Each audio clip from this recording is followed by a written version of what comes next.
আসসালামু আলাইকুম, কেমন আছেন সবাই? আমি আলহামদুলিল্লাহ মোটামুটি ভালো আছি। আজকে আমি আপনাদেরকে ধুন্দুল আর রুই মাছের তরকারি দেখাচ্ছি। রুই মাছ দিয়ে আমি ধুন্দুল রান্না করব। এভাবে রান্না করলে অনেক ভালো লাগে। আমি রুই মাছগুলো ভেজে নিচ্ছি, লবণ হলুদ মরিচ দিয়ে ভেজে নিয়েছি। এখন এক পাশে ধুন্দুল দিয়ে দিলাম। আমার ফ্রাই প্যানটা বড়, এই জন্য আমি এক পাশে দিয়ে দিয়েছি। আর যাদের ছোট ফ্রাই প্যান বা কড়াই, তারা হচ্ছে মাছগুলো উঠিয়ে নিচে ধুন্দুলগুলো দিয়ে দিবেন, দিয়ে তারপরে মাছগুলো উপরে দিয়ে দিবেন। আমার ফ্রাই প্যানটা বড়, তাই হচ্ছে আমি এক পাশে দিয়ে এখন মাছগুলো উপরে উঠিয়ে দিচ্ছি, দিয়ে তারপরে পেঁয়াজ রসুন এগুলো দিয়ে দিব।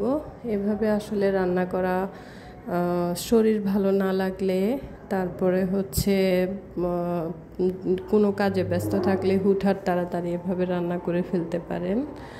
আমি লবণ মরিচ হলুদ পেঁয়াজ রসুন দিয়ে একটু নেড়ে চেড়ে দিচ্ছি।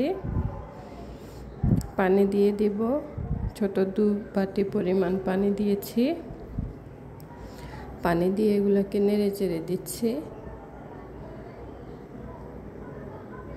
এভাবে আসলে মাঝে মাঝে আমি রান্না করি যখন আমার একটু তাড়াহুড়ো থাকে বা সময়ের সংক্ষেপতা থাকে, অসুস্থ থাকি, এই জন্য। আর এভাবে রান্না করে খেতে আসলে অনেক মজা লাগে। সব কিছু পরিমাণ মতো দিয়ে যদি রান্না করেন তাহলে যে কোনো খাবারই ভালো লাগে। এভাবে আপনারা রান্না করবেন। আমার রান্নাটা হয়ে এসেছে। আমি এখন একটু উল্টে পাল্টে দিলাম। মাছটা দেওয়ার পরে 10 মিনিট পরে এভাবে একটু উল্টে পাল্টে দিলাম, দিয়ে ধনেপাতা দিয়ে দিচ্ছি।